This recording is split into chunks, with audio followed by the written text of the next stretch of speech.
Hey friends. I had sort of a follow-up burst of thoughts yesterday. A follow-up to, I did a post a day or two ago about, I called it boundary issues. And I was kind of looking at boundaries from the point of view of particularly boundaries that we enforce upon ourselves. And in that post, I talked a little bit about how in my own particular case, it's like I look at my schedule and I look at my values and I look at what I do with my time, like what my schedule says I'm doing with my time. And then, but then there's, of course, you know, like my calendar is not necessarily my life. It's only my life if I actually do that with my time. So in other words, I can make a really explicit calendar and have all of my, that really represents my values. It really represents the investment of time that I want each area of my life to have. But then if I don't do that, if I don't actually enforce the boundaries between those segments, well, then my actual life reflects a different set of values. And then the question becomes, well, which is it? Is it because I actually want these other values to be the dominant ones, and so the correction is to make that explicit so that what I aspire to, what I plan for, is actually that rather than the thing that I put into my calendar? Or is it that I'm not enforcing my boundaries?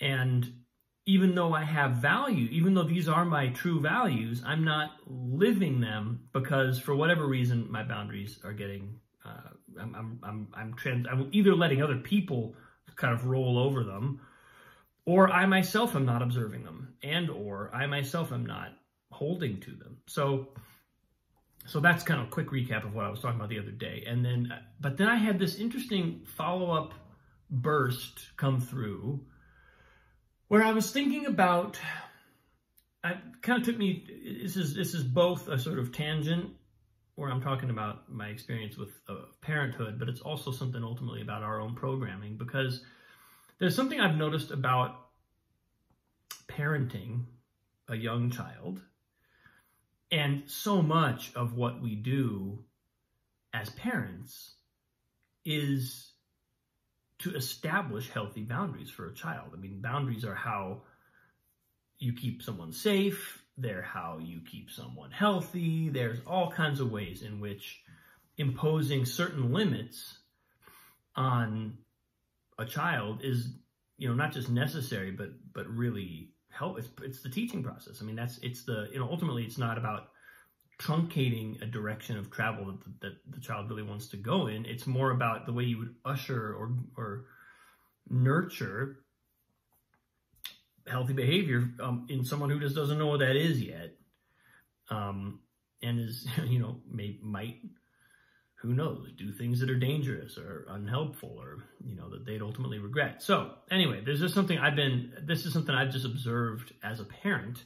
And what I've observed is that imposing boundaries on a child is a subtle art, sometimes not so subtle. But the thing that I've noticed is that we want, ideally, whenever we're in a circumstance when a boundary is going to have to be imposed, we want the child to know the boundary's coming. They want to be able to see it coming from a little ways away so that they don't walk smack into it and all of a sudden kind of get jolted by it. So that's that's a bit of the art, is layering that in so that they know when they get there that that's where they're arriving. We want the boundary to generally be consistent, because that's what makes it feel reliable. And we want the boundary to actually be enforced in a similar way. If it's actually an important boundary, it needs to be enforced in a kind of similar way each time. Because if it's not enforced, here's the thing that I've learned. If it's not enforced, in other words, if a child is able to have a supposed boundary that they are coming up against, and then they're able to just roll over it again and again and again, there always comes a point where we have to impose a boundary. There always comes that place where, as a parent, either they've taken you on such a long run of things that you now are at your own limit, and so then you impose the boundary, or for whatever reason, it just becomes necessary to now I have to enforce the boundary. Well, if that happens, and the child doesn't know that that's happened, generally, it's the adult who's tracking this, then no matter how healthy the boundary, no matter how necessary, no matter how completely reasonable, and how no matter how much it satisfies all the stipulations, all the qualities of a healthy boundary, it will feel arbitrary to the child. They'll feel like, what the hell is this? Why all of a sudden why is it all of a sudden a real boundary as opposed to one of the ones I was able to just roll right over? And so, and then that teaches the child not to be able to distinguish between a healthy boundary and an arbitrary one. And that's obviously not a good thing. You want there to be predictability. You want it to be that when they see it coming, they know it's there. As they get closer to it, they know they're getting closer to it. And as they arrive there, it actually does what it says it's going to do. It doesn't not do that, because it's a real disservice. I've seen this happen where if Annalise overruns a series of boundaries, and then at some point it's like, well, now we just have to enforce one. All of a sudden she's like, what? Why now? What makes this one any different than the other 15? So that's something that this is my experience of parenting, and it's something that I've just taken an interest in, because you can really see how you, the parent, are developing the child's sense of reality in this way. You're developing their capacity to interface with limitation. And that's something that ultimately is an incredibly important thing to be able to do, because everybody has limits. Limits are important. One of my favorite phrases from one of the books we were reading before Annalise was even born was from Bringing Up Bebe, and she talks about how one of the lessons that children are learning from the time of birth, but especially as they get into their young childhood, they're learning that there are other beings in the world with needs as powerful as their own.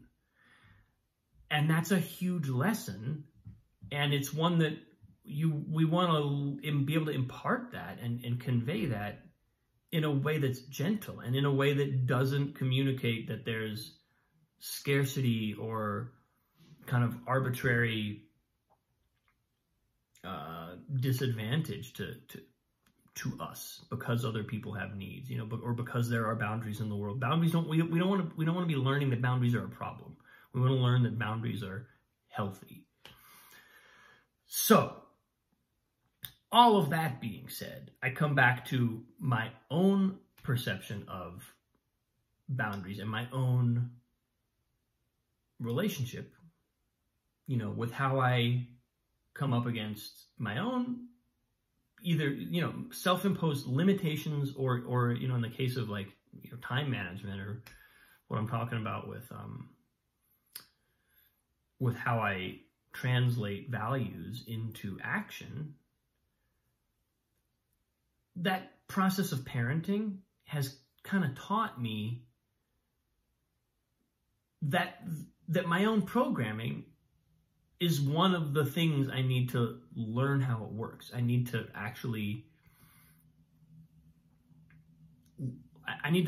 get underneath my own presuppositions and my own relationship to boundaries. Because if we intuitively feel our boundaries are not real, or our boundaries can be violated with impunity, or we can transgress boundaries with impunity, then it's harder to honor those boundaries that we set up for ourselves. And that can be an incredibly frustrating thing. It can mean that we're great at outlining on paper what our values are, but it's really hard to convert that into action. It's really hard for us to carve. I was using in my post the other day, I used the phrase carve our day. It's like we're carving time. We're taking the 24 hours in a day and we're carving them with our action. What are we doing with our action in that time? And if we don't have that intuitive, if it's not built into us, that when we come upon a boundary, it's there to help us, and it's there for a reason, and we have put it there for a reason. And the restriction that it creates, the limitation that it imposes, is one that we have chosen. Because everything, limitation is ubiquitous. We will spend, there are 24 hours in a day. No one has more than that. What we spend those 24 hours on will be a limited number of things. So wouldn't we rather have that be things that we chose? Wouldn't we rather have all of that time be in alignment with our choices and not be the product of kind of like maybe some vague intention about our values, but then basically us running roughshod over that intention because our mechanism for enforcing what we do, our mechanism for self-enforcement, is somehow lacking, or even something that we might even be subconsciously rebelling against the boundaries that we impose on ourselves. Because why? Because we learned, at some point that rebelling against values was something we could do, or rebelling against boundaries was something we could do and get away with, and it gave us a sense of power or whatever. So we might be on a revolution. We might be our subconscious might be mounting a revolution against our own deepest intentions. And we don't even know that. We have to look at a long span of time and be like, this really important thing that I've been really deeply wanting to do, I simply haven't done. Why? Who's steering this ship? So this is, again, like I said, it's a follow-on to what I was saying the other day, because it's not so simple. It's not just a matter of knowing that boundaries are healthy intellectually. It's not simply a matter of knowing that if we stick to our schedule, that'll be more satisfying. Like that's an intellectual thought. It's just our mind. And our emotional programming around what it means to honor a boundary, what it means to violate a boundary, what it means to challenge a boundary, what it means to enforce a boundary, and honor a boundary. Did I say that already? Might be that might be something that we're not that aware of, and it might be having an effect on the choices we make and on the way we spend our time and on the way we structure our entire lives. And you'd think that by taking care of your values and understanding that you're home free, but there's actually, it's kind of in the micro. It's like right where the rubber meets the road is where the gap is. That's where you have one substance meeting another one, and it actually has to happen. Or it doesn't happen. So it's just something that showed up for me today as significant, and that I'm observing in the way that I go through my days and don't quite do what's on my schedule, and figuring out, just looking at what that is, what that's about. When am I choosing something higher, and my schedule didn't reflect that because I didn't think of it or whatever, and when am I just getting railroaded by the fact that I'm not imposing, I'm not able to enforce my boundaries because there's some other thing going on there that I'm not quite aware of. So that's what I'm looking at. I offer you that lovely bit of self-examination to mull over, see if it reveals anything. Thanks for watching, folks.